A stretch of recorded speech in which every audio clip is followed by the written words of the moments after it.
దేవుని వాక్యం చదువుకుందాం.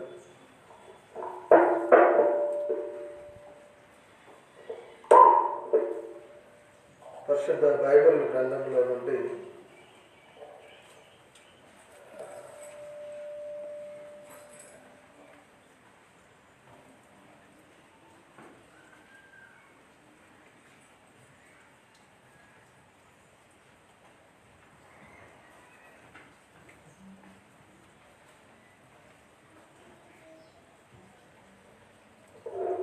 యోహాను సువార్త 8వ అధ్యాయం 32వ వచనం. పరిశుద్ధ బైబిల్ గ్రంథంలో నుండి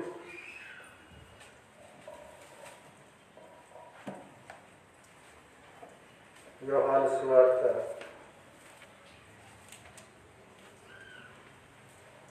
8:32 చదవండి. అప్పుడు సత్యం మిమ్మల్ని స్వతంత్రులుగా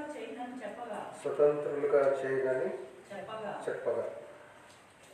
సత్యము మిమ్మల్ని స్వతంత్రులుగా చేయదు. యోహాను సువార్త 8వ అధ్యాయం 32వ వచనంలో మనం చూస్తాం. అప్పుడు సత్యము మిమ్మల్ని స్వతంత్రులుగా చేయదని చెప్పగా. కనుక సత్యం మాట మనం చూస్తాం. స్వతంత్రులుగా చేయదు. మనం ఆరాధన వర్తమానంలో స్వాతంత్ర్యము అనే అంశం విన్నాం. దేశానికి స్వాతంత్రం, ఆత్మకు స్వాతంత్రం. ఇప్పుడు స్వాతంత్ర్యమును అని రాసుకోండి. స్వాతంత్ర్యమును అనే అంశం అంటే దేవుడు మనకిచ్చిన స్వాతంత్ర్యమును మనం ఎలా వినియోగించాలి, దేవుడిచ్చిన స్వాతంత్ర్యాన్ని మనం ఎలా వాడాలి, అది మనం ఆలోచించాల్సిన విషయం. కనుక స్వాతంత్రం వచ్చింది, సంతోషం. మరి స్వాతంత్ర్యాన్ని, ఆ వచ్చిన స్వాతంత్ర్యాన్ని మనం ఎలా వినియోగించాలి అనేది కూడా ప్రాముఖ్యమైన విషయమే. గలతీ పత్రిక 5వ అధ్యాయం, గలతీ పత్రిక 5వ అధ్యాయం 1వ వచనం. ఈ స్వాతంత్ర్యము అనుగ్రహించి క్రీస్తు మనలను స్వతంత్రులుగా చేసి ఉన్నాడు. కనుక క్రీస్తు మనలను స్వతంత్రులుగా చేసి ఉన్నాడు. క్రీస్తు మనకు స్వాతంత్ర్యం అనుగ్రహించి ఉన్నాడు. కనుక మరి ఈ స్వాతంత్ర్యాన్ని మనము ఎలా వినియోగించాలి, ఇది చాలా ప్రాముఖ్యమైన విషయం. కనుక స్వాతంత్ర్యం వచ్చిందని మనము సంబరపడిపోతే సరిపోదు కదా. ఆ స్వాతంత్ర్యాన్ని ఎలా వినియోగించుకొని మనము ఎలా అభివృద్ధి చెందితే, దాన్ని ఎలా వినియోగిస్తే మంచిదో, అది చాలా ప్రాముఖ్యమైన విషయం. కనుక స్వాతంత్ర్యమును అనేది అంశం. స్వాతంత్ర్యమును మొట్టమొదటి గలతీ పత్రిక 5వ అధ్యాయం 1వ వచనం. ఇక్కడే మనం చూస్తే, ఈ స్వాతంత్ర్యం అనుగ్రహించి క్రీస్తు మనను స్వతంత్రులుగా చేసి ఉన్నాడు. కాబట్టి మీరు స్థిరముగా నిలిచి మరల దాస్యమును కాడి కింద చిక్కుకొనకుడి, కాపాడుకొనాలి. నెంబర్ 1 రాసుకో. ఇందులో 2 పాయింట్స్ చూస్తాం. అందులో మొదటిది మొదటి దాంట్లో 1వ విషయం, రోమనానికి 1 వేసుకోండి. 2 సబ్ టాపిక్స్ ఇందులో చూస్తాం. అందులో మొదటిది ఏంటంటే కాపాడుకోవాలి. కనుక మనం ఆబ్లిక్ వేసుకొని జాగ్రత్త అని కూడా, జాగ్రత్తగా ఆ స్వాతంత్ర్యం పొందిన మనం జాగ్రత్తగా ఆ స్వాతంత్ర్యాన్ని కాపాడుకునేవారుగా ఉండాలి. మరలా దాస్యం అనే కాడి కిందకి వెళ్ళిపోవద్దు. కనుక దేవుడు స్వాతంత్ర్యాన్ని ఇచ్చి ఉండగా ఆ స్వాతంత్ర్యాన్ని కాపాడుకోవాలి. మరలా దాస్యం అనే కాడి కిందికి వెళ్ళొద్దు. వాక్యంలోనే నేను చెప్తున్నాను. మరలా చదువుతాను చూడండి. ఈ స్వాతంత్ర్యము అనుగ్రహించి క్రీస్తు మనలను స్వతంత్రులుగా చేసి ఉన్నాడు. కాబట్టి మీరు స్థిరముగా నిలిచి స్థిరముగా ఉండాలి, స్థిరులుగా ఉండాలి. కనుక స్థిరత్వం అనేది చాలా ప్రాముఖ్యం. కొంతమంది కొంతకాలం స్థిరంగా ఉంటారు, కొంతకాలం అస్థిరంగా ఉంటుంటారు. కొంతకాలం ఉద్యోగంగా ఉంటుంటారు, కొంతకాలం చల్లబడ్డట్టుగా ఉంటుంటారు. కొంతకాలం మండుతున్నట్టుగా ఉంటారు, కొంతకాలం ఏమంది పొగలాగా ఉంటారు. ఈరోజు ఫేస్బుక్లో ఒక బ్రదర్ ఒకటి పోస్ట్ చేశాడు. అందులో ఒక భక్తుడు, రేవన్ హిల్లో ఎవరో మొత్తానికి ఒక భక్తుడు అన్నమాట, అగ్ని అనుభవం పొందినవాడు పొగ అనుభవంతో తృప్తి పొందలేడని పెట్టాడు.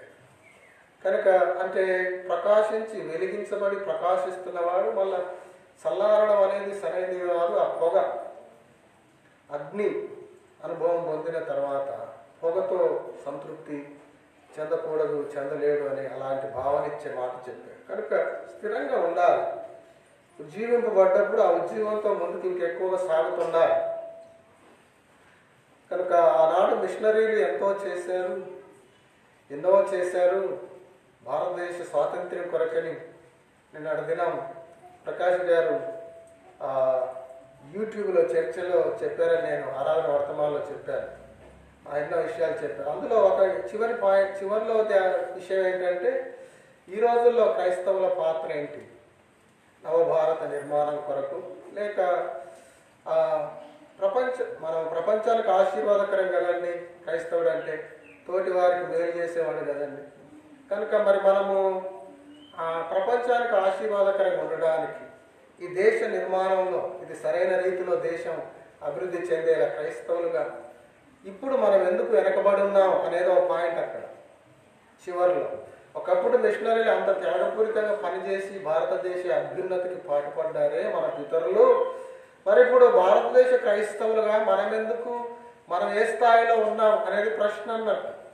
కానీ దేవుడు దేశానికి స్వాతంత్రం ఇచ్చినప్పుడు ఆ దేశ పౌరులుగా, పరలోక పౌరులుగా ముఖ్యంగా మనము మన దేశం కొరకు ఏం చేస్తున్నాం? ఆ మిషనరీలు అంటే ఒకప్పుడు సాటి మనిషిలో దేవుణ్ణి చూశారంట. అతడు క్రైస్తవుడు కానీ, హిందువు కానీ, క్రైస్తవుడు కానీ, సిక్కు కానీ, క్రైస్తవుడు కానీ, బుద్ధిస్ట్ కానీ, క్రైస్తవుడు కానీ, అంబేద్కరిస్ట్ కానీ, క్రైస్తవుడు కానీ, ఇస్లాం కానీ, ఎవరైనా కానివ్వగాక ప్రతి మనిషిలో వారు దేవుణ్ణి చూడగలిగారంట. దేవుని సృష్టి కదా వీళ్ళు, దేవుని పోలిక కదా వీళ్ళు అని దేవుని పోలికను చూడగలిగారంట. అనగా దేవునిచే సృష్టించబడ్డ వారే, ఏ మతం వారైనా, ఏ కులం వారైనా, ఏ జాతి వారైనా దేవునిచే సృష్టింపబడిన వారే, దేవుని పోలికలో సృష్టింపబడిన వారే కనుక వారిని ప్రేమిస్తాం అని ప్రేమిస్తూ పరిచయం చేశారంట మిషనరీలు. కనుక ఈ రోజుల్లో ఎక్కడ పొరపాటు జరుగుతుందంటే, ఇతర మతాలకు ఇది మార్గం మతం కాదు కానీ వేరే మతాలకు సంబంధించిన వారిని లేక వ్యతిరేకించే వారిని అంతగా ప్రేమించలేకపోవడం, వారి గురించి బాధ్యత తీసుకోలేకపోవడం, వారి గురించి త్యాగపూరితంగా పనిచేయలేకపోవడం ఒక కారణం. కనుక మనం అందరినీ యేసు ప్రభు గురించి చెప్పుదాం. నమ్మే వాళ్ళు నమ్ముతారు, నమ్మని వాళ్ళు నమ్మరు. నమ్మిన వాళ్ళని ప్రేమిద్దాం, నమ్మని వాళ్ళని ప్రేమిద్దాం, పని చేద్దాం. అప్పుడు ఈ దేశం అభివృద్ధి చెందుతుంది, అందులో క్రైస్తవుని పాత్ర ఎక్కువగా ఉంటుంది అని భక్తులు చెప్పారు. కనుక ఇది సత్యం, ఇది వాస్తవం. కనుక మనము మన స్వాతంత్రాన్ని కాపాడుకోవాలి. కనుక మనము స్థిరులుగా ఉండాలి. ఆనాడు మిషనరీలు అంత పనిచేశారు. ఆనాడే సరైన వస్తు వాహనాలు లేని నాడే, సరైన వసతులు లేని నాడే అలా పనిచేశారు. ఆ రోజులు ఎన్నో ఇంకెక్కువ వ్యతిరేకతలు. ఈ రోజుల్లో మనకు వారితో పోలిస్తే ఏ పాటు ఉన్నాయి వ్యతిరేకతలు. కనుక మరి మనం స్థిరులుగా ఉంటూ మనం అనేకల కొరకు పని చేయవలసిన వారమై ఉన్నాం. కనుక స్వాతంత్ర్యమును మనం నెంబర్ 1 ఏం చేయాలి? కాపాడుకోవాలి. కాపాడుకోవాలి, స్థిరులుగా ఉండాలి. మళ్ళా దాస్యం అనే కాడి కిందకి వెళ్ళిపోవద్దు. దాస్యం అనే కాడి కిందకి వెళ్ళొద్దు. మళ్ళా సినిమాలకు వెళ్ళిపోవద్దు. మళ్ళా కళ్ళు ముంతల కాడికి పోవద్దు. మళ్ళా చెడ్డ స్నేహాలకు వెళ్ళి చెడు కార్యాలకు వెళ్ళొద్దు. మళ్ళా దేవునికి ఆయాస్కరమైన దేనికి వెళ్ళొద్దు. నీవు వాటి నుండి విడిపించబడ్డావు, పాపము నుండి శాపము నుండి విడిపించబడ్డావు. ఒకవేళ పొరపాట్లు ఏదైనా జరిగిందా, ప్రభు పాదాలు పట్టుకొని బయటపడాలి, అందులో ఉండిపోవద్దు. కనుక మనం పొందిన స్వాతంత్ర్యాన్ని మనం కాపాడుకోవలసిన వారమై ఉన్నాము. కనుక అందుకే పౌలు తిమోతితో అంటాడు కదా, ఆ దేవభక్తి విషయంలో నీకు నీవు ఏం చేసుకోవాలి, సాధన. కనుక దేవుడు పేతురు పత్రికలో ఉన్నట్టు భక్తికి జీవితానికి కావాల్సిన శక్తి అంతా దేవుడు ఇస్తాడు, కానీ అది దేవుని సైడ్ ఉండండి. దేవుడు భక్తికి, మన బ్రతుకుకు భక్తికి కావలసినదంతా దేవుడు ఇస్తాడు, కావలసినదంతా ఇస్తాడు. కానీ మన వైపు నుండి మరి ఏమి లేదా, ఇక దేవుడే చూసు. అంత ఆయన కృప, అంత ఆయన దయ, శక్తినిచ్చువాడు ఆయనే, నడిపించువాడు ఆయనే, భోజనం పెట్టువాడు ఆయనే, బతికిస్తుంది. అవును, అన్నీ కరెక్టే, ఆయనే. మరి నీ వైపు నుండి ఏమి లేదా, నువ్వు అభ్యాసం చేయాలి, ప్రాక్టీస్ చేయాలి. మన వైపు నుండి కూడా ఉంది. మనం భక్తిగా నిలబడాలంటే అంత దేవుని వైపు నుండే కాదు, మన వైపు నుండి కూడా ఉంది. రక్షణ ఉచితంగా దేవుడు ఇచ్చాడు, కానీ మన వైపు నుండి ఏం లేదు. దేవుడే రక్షించాడు, కానీ మన వైపు నుండి ఒకటి చేసాం, నమ్మాము. సరే, నమ్మడానికి కార్యం దేవుడే చేశాడు, కానీ కనుక నువ్వు ప్రభువా నీ హృదయంలో విశ్వసించి నోటితో ఒప్పుకున్నావు. దేవుని వల్లే రక్షణ, మన వల్ల ఏమి, ఆయనే చేశాడంతా. కానీ నువ్వు విశ్వసించాడు. ఇప్పుడు ఆయనే నీ భక్తికి ఆధారం. నీ భక్తిలో నువ్వు ఎదగడానికి సమస్తాన్ని చేస్తుంది దేవుడే, సమస్తం చేస్తుంది దేవుడే. కానీ నీవు ఏమని అభ్యాసం చేయాలి. దేవుడు ఇస్తున్న దాన్ని ప్రాక్టీస్లో పెట్టాలి. కనుక ఆ అభ్యాసం మరి మనం చేస్తున్నాం. దేవుడు స్వాతంత్రం ఇచ్చాడు, మరి ఆ స్వాతంత్రాన్ని కాపాడుకునే బాధ్యత కూడా మనకుందని దేవుడు చెప్తున్నాడు. రక్షించిన నువ్వే, బతికించుకో నువ్వే అని నువ్వు ఇష్టం వచ్చినట్టు పోతావా? మన వైపు నుండి మనం జాగ్రత్త తీసుకోవద్దా? అంటే దేవభక్తి విషయంలో నీకు నీవు సాధకం చేసుకోవాలి. దేవుని ఎదుటను మనుషుల ఎదుటను ఎల్లప్పుడూ నా మనస్సాక్షి నిర్దోషముగా ఉండినట్లు అభ్యాసం చేస్తున్నాడు పౌలు. అభ్యాసం చేయాలి మనం. కనుక ఇది మొదటి విషయం. దేవుడిచ్చిన స్వాతంత్రం ఇచ్చాడు, పాపం బంధకాలను విడిపించాడు, దేశానికి స్వాతంత్రం, మన ఆత్మకు స్వాతంత్రం ఇచ్చాడు దేవుడు. కనుక మనం ఏం చేయాలంటే కాపాడుకోవాలి. నిర్లక్ష్యంగా ఉండొద్దు, ఏమరపాటుతో ఉండొద్దు, నిర్లక్ష్యంగా ఉండొద్దు.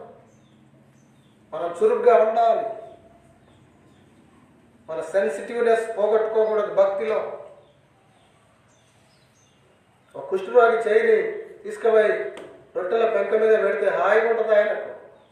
కుష్ఠరోగం లేని వాడిని చేయిని పెడితే వెంటనే అని తీసేస్తాడు. కనుక క్రైస్తవ భక్తి సెన్సిటివ్నెస్ పోతే తప్పు చేసిన బాధ అనిపించదు, జాలో అనిపిస్తుంది. ఎంతమంది చేస్తలేరు, ఇంకా వాళ్ళకంటే ఎక్కువ చేసిన వాళ్ళని యాడ్ చేసుకుంటారు. కనుక అది ఒక కుష్ఠరోగి పెంకమే చేయి పెట్టినట్టు అన్నట్టు. ఒక ఆరోగ్యవంతుడు అనుకోకుండా పెంకకు అని తీసేస్తాడు. అట్లనే ఆ సెన్సిటివ్నెస్ ఉన్నాడు, అనుకోకుండా ఏదైనా పొరపాటు జరిగిన అబ్బా అది తీసి అయ్యో ఇట్టయిపోయి అట్లా అది ఉంటుంది అన్నట్టు. ఆ సెన్సిటివ్నెస్, ఆ సున్నితత్వం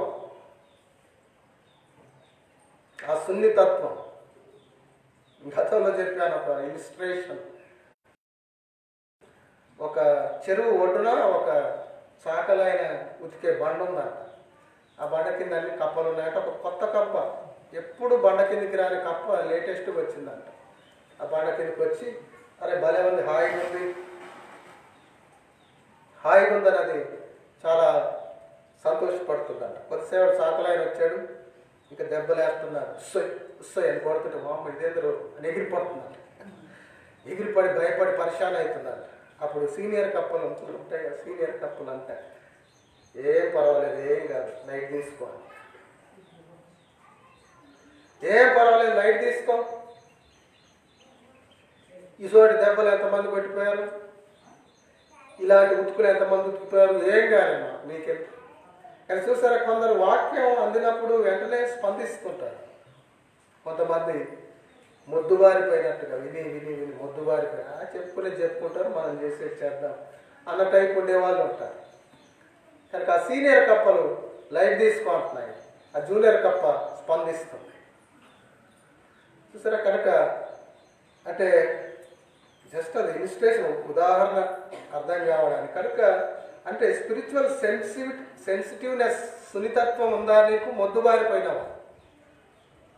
ఏం కాదులే, ఎంతమంది చెప్తే లేదు, ఎన్ని లేదు, ఎన్ని గొప్ప మెసేజ్ ఫేస్బుక్లో ఈ రోజుల్లో ఎంత గొప్పలు అంటే అంత గొప్పలు వాక్యం వినొచ్చు, యూట్యూబ్లో ఎన్నింటలేం, ఏముందిలే అనుకుంటే నీవు అజాగ్రత్తతో ఉన్నట్టు, నీవు ఆధ్యాత్మిక సున్నితత్వాన్ని కోల్పోయినట్లు. అది ప్రమాదకరం. అది మరలా దాస్యం కిందికి, కొన్ని రకాల దాస్యత్వాలకు, కొన్ని రకాల బలహీనతలకు మళ్ళీ ఇడ్చుకోబోతుంది. కనుక ఆ ప్రమాదంలో పడకుండా జాగ్రత్త పడాలి, ఆ ప్రమాదంలో పడకుండా జాగ్రత్త పడాలి. తర్వాత ఇంకొక వచనం చూద్దాం, ఇంకో విషయం, రెండవ విషయం. పేతురు రాసిన మొదటి పత్రిక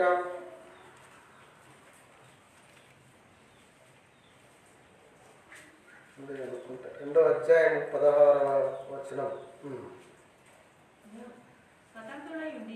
పేతురు రాసిన మొదటి పత్రిక 2:16. స్వతంత్రులైండియు దుష్టత్వమును కప్పిపెట్టుటకు.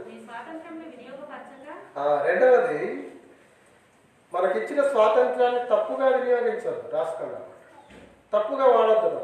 దేవుడు స్వాతంత్రం ఇచ్చాడని ఇష్టం వచ్చినట్టు వినియోగించదు. తప్పును కప్పుపెట్టడానికి వాడతారంట కొందరు.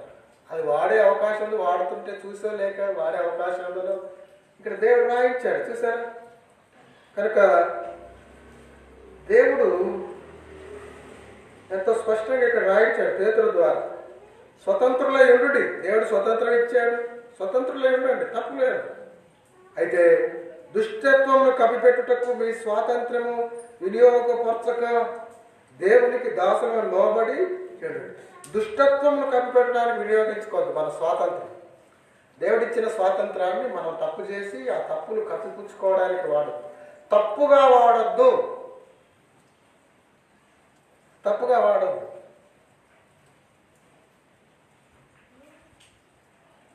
ఇప్పుడు మాకు స్వాతంత్రం ఉందని చెప్పి పిల్లలు యూత్ 11 మంది పోయి 22 మంది పోయి మన క్లాక్ టవర్ కాడ క్రికెట్ ఆడితే అక్కడ మాకు స్వాతంత్రం ఉంది, మేము ఇక్కడ ఆడుకుంటాం అని ఆడితే అందరికీ ఇబ్బంది అయిపోద్ది. పోలీసు వాళ్ళు వస్తారు, మంచిగా జీబులు ఎక్కించుకోబోతారు, మెత్త కొట్టి పంపుతారు.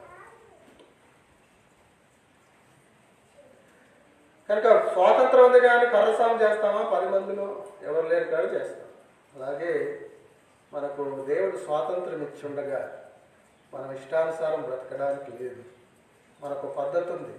మన మన ప్రమాణం ఏంటని చెప్పుకున్నాం, దేవుని వాక్యం. దేవుని వాక్యమే మన ప్రమాణం. వాక్యాన్ని అనుసరించి జీవించాలి.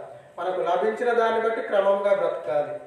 ఏమండి, సమస్తమును క్రమంగా మర్యాదగా జరిగించాలి. ఆత్మను అనుసరించి క్రమముగా జీవించాలి. ఉపదేశ క్రమం అనుసరించి బ్రతకాలి. ఎన్నో వచనాలు గతంలో చూశాం. కనుక మనకు క్రమం ఉంది, మనకు పద్ధతి ఉంది, మనకు ఒక ప్రమాణం ఉంది, మనకు ప్రమాణం ఉంది. కనుక ఆ ప్రమాణాన్ని అనుసరించి మనం జీవించాలి. కనుక ఇష్టం వచ్చినట్టు జీవించొద్దు. మనకు స్వేచ్ఛ ఉంది కదా అని నాకెవరు చెప్పారు, వాళ్ళు ఎవరు చెప్పారు, నా ఇష్టం లేనని మనం చేసిన దాన్ని కప్పిపుచ్చుకోవడానికి, మన దానికై మన మన మన మన అభిప్రాయాన్ని బలపరచుకోవడానికి దానికి అనుబంధమైన వచనాలు వెతుక్కుంటుంటారు. కొందరు వాళ్ళ తప్పును కవర్ చేసుకోవడానికి వెతుక్కునే వచనాలు కూడా ఉంటాయి. ఇద్దరు పాస్టర్లు ట్రైన్లో పోతున్నారంట, ఇద్దరు దేవుని సేవకులే. పాత ఉదాహరణ అది జరిగిందో మరి మామూలుగా ఇలిస్ట్రేషన్గా చెప్పారు ఉదాహరణగా. కానీ ఇద్దరు పాస్టర్లు పోతుంటే ఒక ఆయన భార్య మంచిగా రొట్టెలు కట్టినట్టుంది, పాస్టర్ అమ్మ చపాతీలు టైం కాగానే ఇప్పుకొని తింటున్నాడంట. ఇంకొక ఆయన కట్టనట్టుంది, మరి చాలా బిజీగా ఉందేమో మేడం. ఇక ఈయన ఒక్కడి ఇప్పుకొని తింటుంటే ఎదురుగా అంతసేపు చాలా మాట్లాడుకున్నారంట. చాలా గంభీరమైన విషయాలు, వాక్య సత్యాలు, లోతైన మర్మాలు చాలా మాట్లాడుకున్నారు ఉజ్జీవంగా. కానీ ఇక లంచ్ టైం కాగానే ట్రైన్లో ఈయన ఒక్కడు టిఫిన్ ఇప్పుకొని తింటున్నాడు చపాతీలు. మరి ఏం కూర, చికెన్ గిట్టుందా, మొత్తం తింటున్నాడు గుమగుమ అనుకుంటా. ఆయనకి ఆకలి అవుతుంది. చూసి చూసి ఆయన అనుకున్నాడంట, పాస్టర్ గారు ఇంతసేపు ఇంత చక్కగా మాట్లాడాడు బ్రదరు, నాకు కూడా ఒక రొట్టిస్తాడు, జాగ్రత్త తినండి పిల్లలు గొడవ నాకు కూడా రొట్టిస్తాడని ఆయన మనసులో ఆశ పెట్టుకున్నాడు.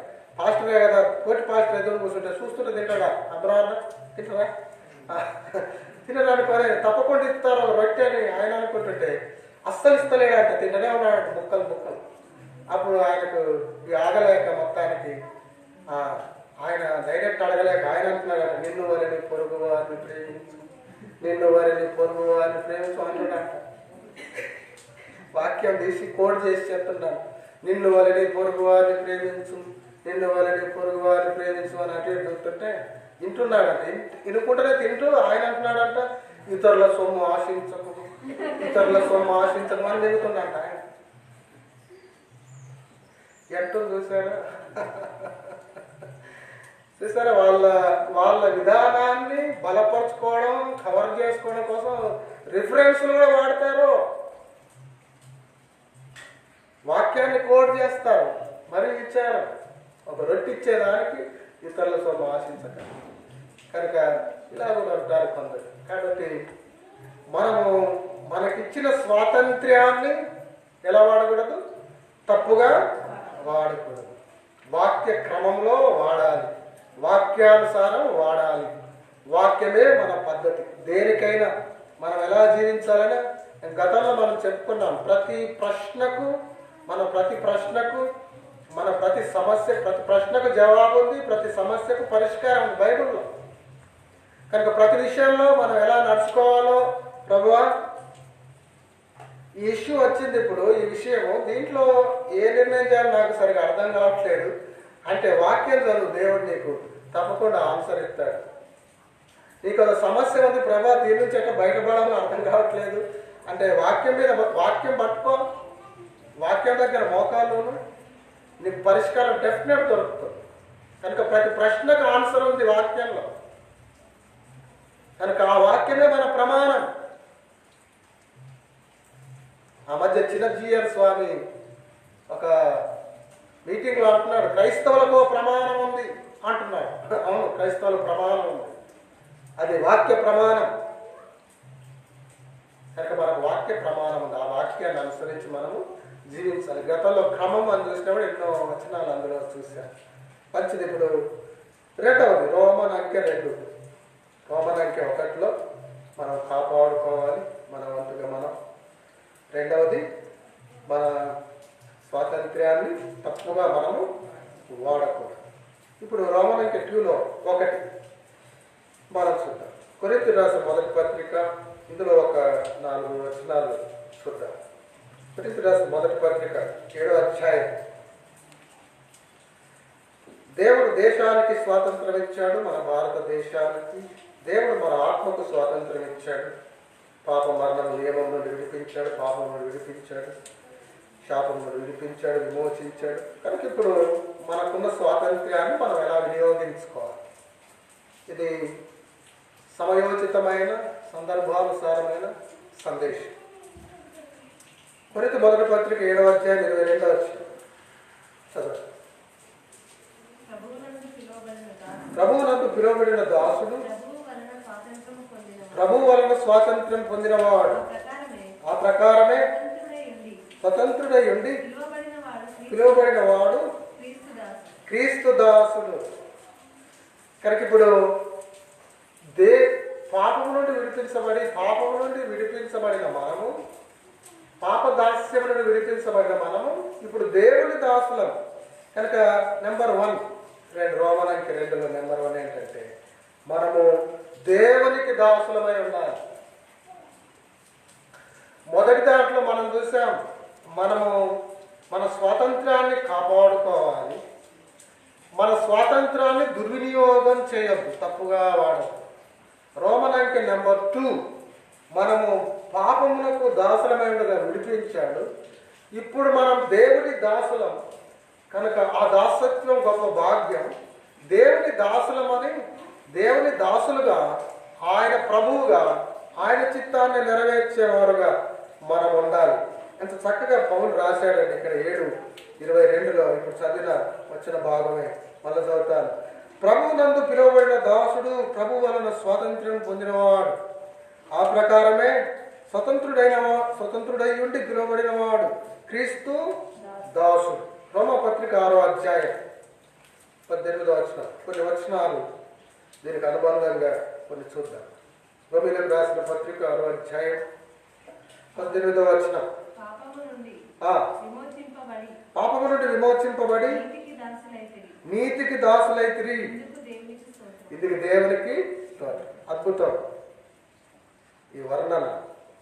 పాపము నుండి విమోచించబడి నీతికి దాసులైతిరి, ఇందుకు దేవునికి స్తోత్రం. ఇప్పుడు పాపానికి దాసులం కాదు, మనం నీతి దాసులం, నీతికి దాసులం, నీతిమంతుడైన నీతి సూర్యుడైన యేసు స్వామికి దాసులం, దేవుని దాసులం, ప్రభుదాసులం. ఒకప్పుడు పాపదాసులం, ఇప్పుడు ప్రభుదాసులం. కనుక మళ్ళీ పాపదాసునికి అయిపోవద్దు, మళ్ళీ పాపదాసులం కావద్దు, జాగ్రత్తగా. ఇక ప్రభుదాసులం, దేవుని దాసులం, దేవుని దాసులమయ్యా. దేవుడు ఆయన మహాకృపలో మనల్ని ఆయన దాసులుగా చేశాడు, పాప దాసత్వము నుండి విడిపించాడు. మళ్ళీ చదువుతాను 6:18, ఎవరి పాపము నుండి విమోచించబడి నీతికి దాసులైతిరి, ఇందుకు దేవునికి స్తోత్రము, ఇందుకు దేవునికి స్తోత్రము. పేతురు రాసిన మొదటి పత్రిక 2వ అధ్యాయం 16వ వచనం, కనుక దేవుని దాసులమని ఎరిగి మనము ఆయన ప్రభుత్వాన్ని అంగీకరిస్తూ మన లైఫ్లోని అన్ని యాంగిల్స్లో, కొందరు పండితులు ఇలా వ్యాఖ్యానిస్తారు, మన హృదయంలో అనేక గదులుంటేనంట, కొన్ని గదులకేమో మనం పర్మిషన్ ఇస్తామంట హోలీ స్పిరిట్కు, స్వతంత్రంగా నువ్వు ఏమైనా చేయి, నువ్వు చెప్పిందే చేస్తాను ఈ గదిలో. ఇంకా కొన్ని గదులు ఉంటాయంట, ఆ గదుల్లోకి ఆయన అలో చేయమంట, లేక అనుమతించమంట, ఆయనకు అంత స్వేచ్ఛ ఇవ్వమంట, మన చిత్తమే మన విల్లే నెరవేర్చుకుంటామంట కొన్ని గదుల్లో. కనుక అలా ఉంటే దేవుని దాసులం ఎలా అవుతాం? దాసుడు అంటే ఏంటి? దాసుడు అంటే యజమాని చిత్తం, యజమాని చిత్తం. పౌలు ఎన్నోసార్లు క్రీస్తు దాసుని అని అనడానికి అతిశయించాడు పౌలు. దేవుని దాసులు అంటే మామూలు మాటల, ఆ దాసత్వం ఆశీర్వాదకరమైనది. దేవుని దాసునికి నిత్య జీవం ఉంది. కనుక మనం దేవుని దాసులం అని అనగొద్దు, నీతికి దాసులం మనం.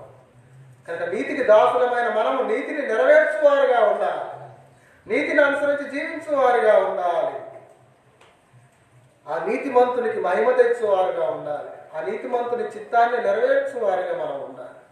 కనుక నీతికి దాసులం అంటే ఆ నీతిని నెరవేర్చాలి. ప్రభువు దాసులం అంటే ప్రభు చిత్తాన్ని నెరవేర్చాలి.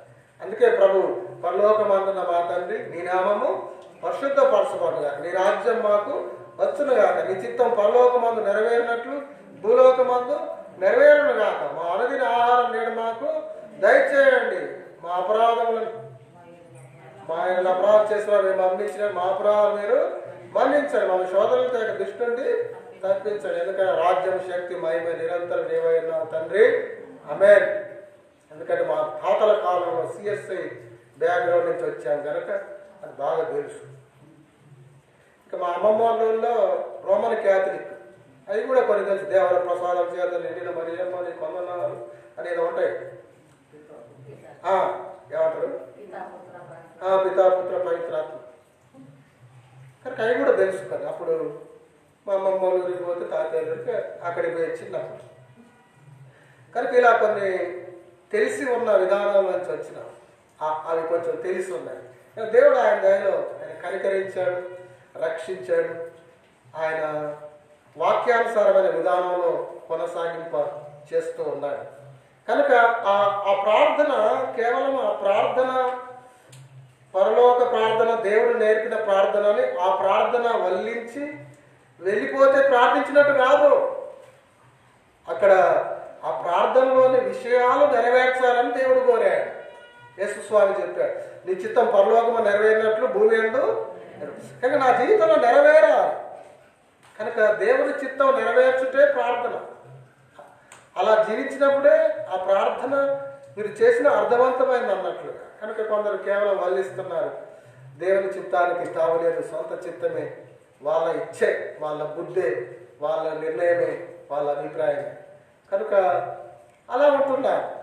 కనుక అయితే మరి ఎందుకు మరి మా చిత్తం ఏం అవసరం లేదా అని ఎవరికైనా అనిపించవచ్చు. దేవుని చిత్తం ఇంకా నీకు క్షేమం కనుక దేవుని చిత్తం మంచిది. మన చిత్తంలో మనం కొన్నిసార్లు పొరపాటు చేసే అవకాశం. దేవుడు సర్వజ్ఞుడు, రేపేమైతే కూడా ఇంకెన్నో ఎంతో యుగాలకు ఏమైతే కూడా ఆయనకు తెలుసు. కనుక ఆయన చిత్తమే మంచిది అని కోరుకోవడమే మంచిది. కనుక దేవుని దాసులు మనం కనుక ఆయన చిత్తాన్ని మనం కోరుకోవాలి. పేతురు రాసిన మొదటి 2వ అధ్యాయం 16వ వచనం.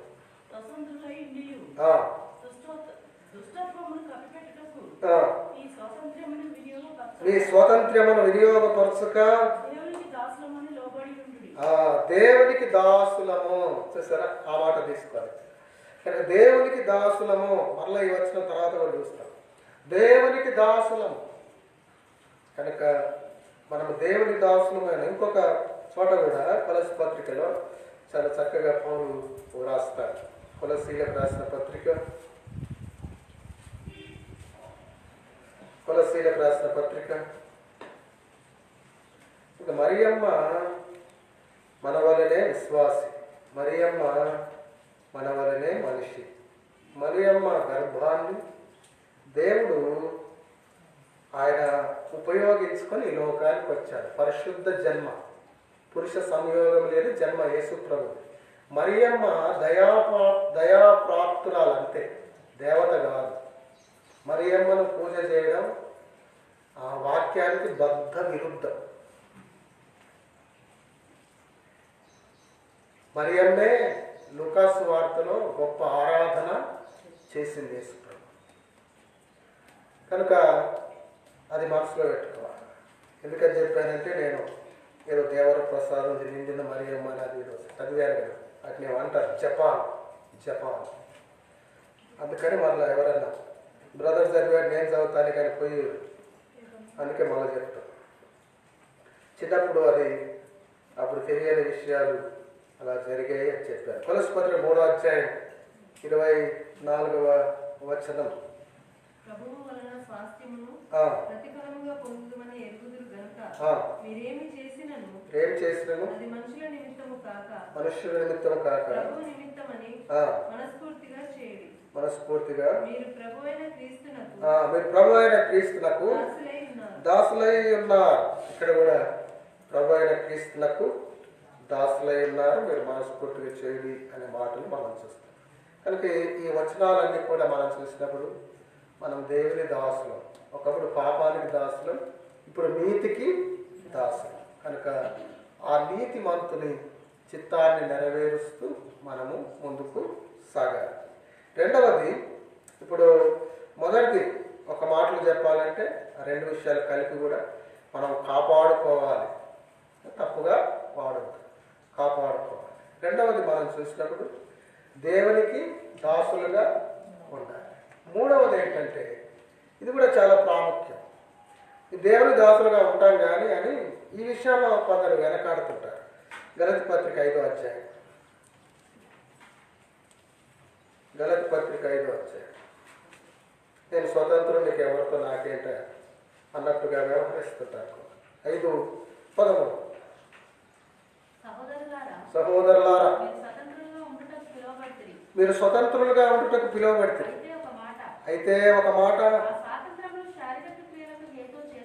ఆ స్వాతంత్రమును శరీర క్రియలకు హేతువు చేసుకొనక ప్రేమ కలిగిన వారే ఒకరికొకరు దాసులై ఉండాలంటున్నారు. దేవుని నమ్మిన వారిలో, విశ్వాస గృహానికి చేరిన వారిలో, సంఘ సభ్యుల్లో, పరిశుద్ధుల్లో మనం ఒకరికొకరు దాసులుగా ఉండాలంట. నేను స్వతంత్రుణ్ణి, నేను ఎవరి మాట వినను, నేను స్వతంత్రుణ్ణి, ఆయనతో నాకేంటి, నేను స్వతంత్రుణ్ణి, ఇలా ఉండకూడదు. ఇప్పుడు ఆఫీస్లో నువ్వు ఏదైనా అయ్యుండుగా, కలెక్టర్ కావచ్చు, ఆఫీస్లో ఒక అటెండర్ ఉండొచ్చు, ఇద్దరు ఒకే చర్చికి వచ్చే వాళ్ళు ఉండొచ్చు స్థానిక సంఘానికి. ఆఫీస్లో సార్ అనే సైల్యూట్ కొట్టాలి, డ్యూటీ చేయాలి. అలాంటి వాళ్లకు నువ్వు విశ్వాస కనుక ఇంకా బాగా డ్యూటీ చేయని చెప్తాడు దేవుడు వాక్యం. మన బ్రదర్ గారు పోయి ఆయన కలెక్టర్ నిర్వహించారు. ఇప్పుడు ఈయన ఫ్యూను కలెక్టర్ గారు మన బ్రదరే, దేవుని నమ్మినోడే, మనోడే అని పోయి మీద చేస్తే ఎట్లుంటుంది, మీటింగ్లో ఎట్లుంటుంది, చూస్తానికే బాగుంటుంది. తర్వాత ఆయనకు ఏదో మెమోనా ఏమంటారు, అదేదో వస్తుంది తర్వాత సస్పెండ్ అని. కనుక ఆఫీసులో, చర్చిలో బ్రదర్స్ అయితే ఆఫీస్లో ఏ క్యాడర్లో ఆ క్యాడర్, అంటే ఏదో నియంతృత్వం అని కాదు కానీ ఎవరికి ఇచ్చే గౌరవం వాళ్ళు ఇస్తూ అలా ఉండాలి. ఇప్పుడు మన గతంలో అధికారం అనే విషయంలో ధ్యానం చేశాం కదా.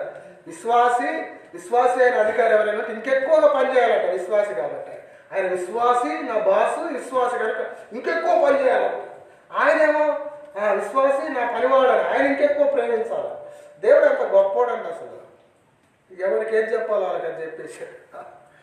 కనుక ఆఫీసే, అక్కడ ఏం బ్రదరు అని పోతే సరిపోదు, నమస్తే సార్ అన్నది అక్కడ. అయితే సంఘంలో ఇప్పుడు ఈ వాచ్మెన్ ఉన్నాడే, ఈ ఫ్యూన్ ఉన్నాడే, ఈయనకు కూడా కలెక్టర్ దాసుడు కావాలి. హల్లెలూయా. అదే సంఘం, ఇది సంఘం, అది సంఘం. కనుక ఒకరికొకరు దాసుల్లాగా తగ్గించుకొని ఒకరికొకరు ఏదైనా చేయడానికి తెగించి అలా వాడాలి స్వాతంత్ర్యాన్ని. సంఘంలో సోషల్ స్టేటస్లు ఇక్కడికి తీసుకురావద్దు, సంఘంలోని ఉద్యోగాలని అధికారాలు ఇక్కడికి తీసుకురావద్దు, అన్నీ బయట పెట్టి రావాలి సంఘంలోకి. మన ఆస్తులు, సంపదలు, ఉద్యోగాలు, పేరు ప్రఖ్యాతలు అన్ని పక్కన పెట్టి దీనులుగా రావాలి సంఘంలోకి. హెబ్రోన్లో ఒకసారి మీటింగ్స్ అవుతుంటే ఒక ఆయన అన్ని చెప్పులు అందరూ అక్కడక్కడ ఇప్పుడు తీసి, హెబ్రోన్ చర్చెస్లో మొత్తం ఎక్కడన్నా చూడండి మీరు చెప్పుల స్టాండ్లు ఉంటాయి, మొత్తం ఆ చెప్పుల స్టాండ్ డబ్బాల్లాగా ఉంటాయి, ఆ లాకర్, బ్యాంకు లాకర్ డబ్బాల్లాగా ఉంటాయి కొన్ని చోట్ల, అలా పెడతా ఉంటారు చెప్పులు. కనుక ఒక ఆయన పెడతా ఉంటాయి. ఒక ఆయన చూసి బాగా అఫీషియల్గా ఉన్నాడు, హై పర్సనాలిటీ, చాలా నీట్గా ఉన్నాడు. ఎవరో అయినా సార్, ఎవరు సార్ మీరు ఏం చేస్తారు మీరు అంటే, ఏదో లేని చిన్న ఉద్యోగం చేసుకుంటారు అంటున్నాడు. ఏ ఉద్యోగం సార్ అని ఊరికి అడుగుతారు, ఏదో లేని చిన్న ఉద్యోగం అంటున్నాడంట. మీ పని మీరు చూడండి, నేను పని చెప్పులు పెడతా ఉన్నాడంట మీటింగ్స్లో. ఇప్పుపోతే అన్ని చెప్పులు పెట్టి వాళ్ళకి నెంబర్ వేసుకుంటారు, ఇంకేదో చేస్తారు, మొత్తానికి అది చేస్తా ఉన్నారు. తర్వాత ఈయనకు ఆయన గురించి తెలుసుకోవాలన్న ఆశ చావక, తర్వాత ఆయన గురించి తెలుసుకుంటే ఆయన ఎక్కడ మీటింగ్ జరుగుతుందో ఆ డిస్ట్రిక్ట్ కలెక్టర్ అంటే ఆయన ఐఏఎస్ ఆఫీసర్. ఒక ఐఏఎస్ ఆఫీసర్ తోటి విశ్వాసుల చెప్పులు చేతులతో తీసి గూట్లో పెట్టి అలా టోకన్లు ఇస్తున్నాడు. అది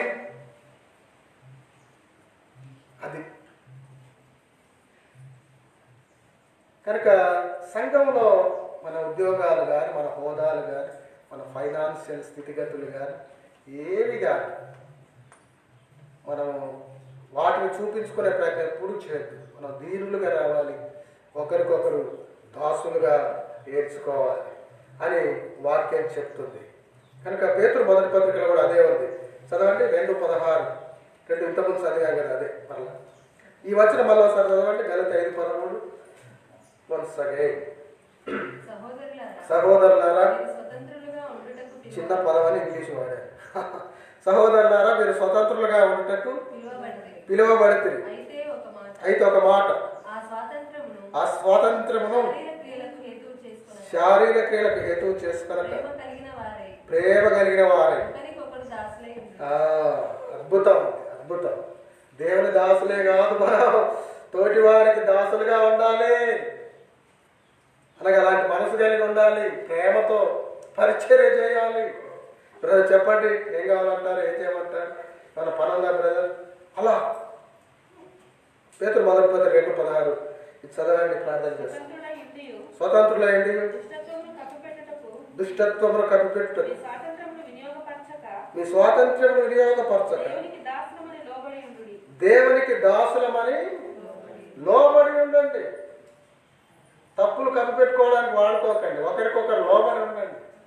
కనుక మనం దేవునికి లోబడి ఉండాలి, తోటి వారికి లోబడి ఉండాలి. పెద్దలను గౌరవించాలి, సేవకులను గౌరవించాలి, తోటి విశ్వాసులను గౌరవించాలి, లోబడి ఉండాలి.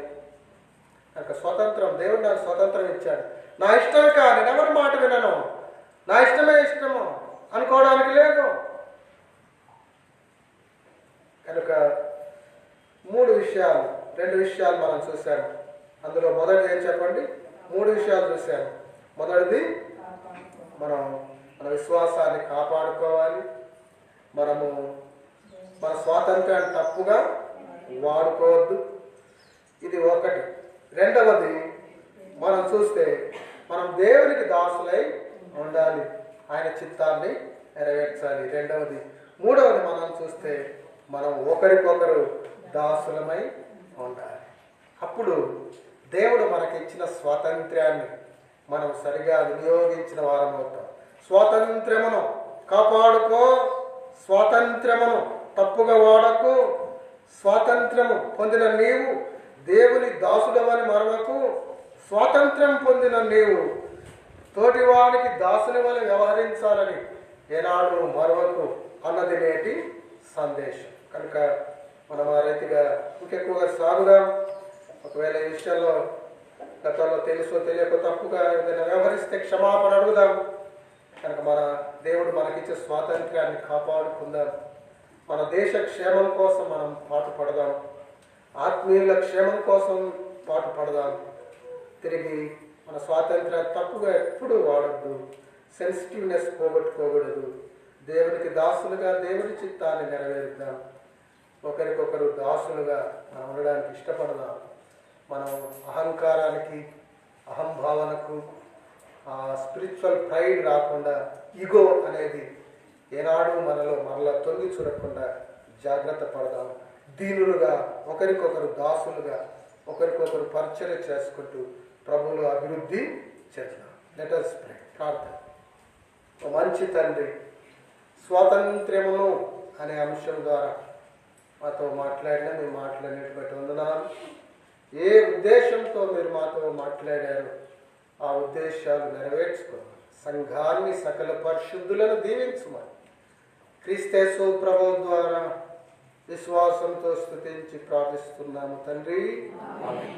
పరలోకమందున తండ్రి యొక్కయు మన విమోచకుడు సజీవుడైన యేసుక్రీస్తు ప్రభు యొక్క పరిశుద్ధాత్మ దేవుని అన్యోన్య సన్నిధి సహవాసం మనకును తను ప్రేమించు సకల పరిశుద్ధులకు సదాకాలం తోడైండునుగాక. ఆమేన్.